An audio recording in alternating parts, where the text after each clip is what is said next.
তোমরা অনেকেই আছো যারা ফেসবুক ব্যবহার করো, বাট সেখান থেকে কীভাবে আর্নিং করতে লাগে সেটা বুঝতে পারো না। তো আজকের এই ভিডিওতে বলবো, যাদের একটি মিনিমাম ফলোয়ার্স আছে তারা কিন্তু খুব ভালো পরিমাণ টাকা ইনকাম করতে পারে।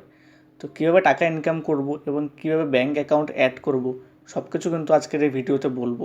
তো চ্যানেল নতুন হলে চ্যানেলটাকে সাবস্ক্রাইব করুন এবং চলুন দেখা যাক কীভাবে ফেসবুক থেকে আর্নিং করব। তো সবার আগে বলি, যারা ফেসবুক পেজে কাজ করছে তাদের জন্য কিন্তু সুবিধা আছে, কারণ ফেসবুক পেজে কিন্তু সবথেকে বেশি আর্নিং হয়। এবং যারা প্রোফাইলে কাজ করছে তাদের কিন্তু যে প্রোফাইলটি আছে যাতে সেটি পেজে কনভার্ট থাকে, নাহলে কিন্তু আর্নিং হবে না। তো আর্নিং হওয়ার জন্য 4টা সেট আপ থাকে: স্টার, সাবস্ক্রিপশান, কন্টেন্ট মনিটাইজেশন এবং স্টোর ফ্রন্ট। তো এই 4টা থেকে সবথেকে বেস্ট হচ্ছে কন্টেন্ট মনিটাইজেশন, যেখান থেকে আমরা সব কিছুর থেকে টাকা পাই, মানে ফটো, টেক্সট, ভিডিও, রিলস সব কিছুর থেকে টাকা পাই।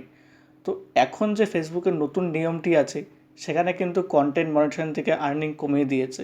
তো যারা ফটো কিংবা ভিডিও আপলোড করতে থাকো তাদের জন্য কিন্তু সুবিধা আছে। তো সবার প্রথমে বলি যে স্টার সেট আপ কী। স্টার সেট আপ হচ্ছে, ধরুন কেউ যদি আমাদেরকে স্টার গিফট করে, আমরা কিন্তু সেখান থেকে আর্নিং করতে পারি। তো বেসিক্যালি এটা ইন্ডিয়ান লোকরা বেশি একটা দেয় না, এটা ফরেন কান্ট্রির লোকরাই বেশি দেয়। তো তোমাদের যে তাদের সাথে কানেক্টিভিটি দেখাতে হবে, এবং যদি কানেক্টিভিটি দেখাতে পারো তাহলে কিন্তু তারা তোমাদেরকে স্টার দেবে, এবং সেখান থেকে কিন্তু একটা ভালো পরিমাণ ভিউজ হয়। কারণ কন্টেন্ট মনিটাইজেশনে যদি 1,00,000 ভিউজ আসে সেখান থেকে কিন্তু খুব বেশি হলে $1 পাবা।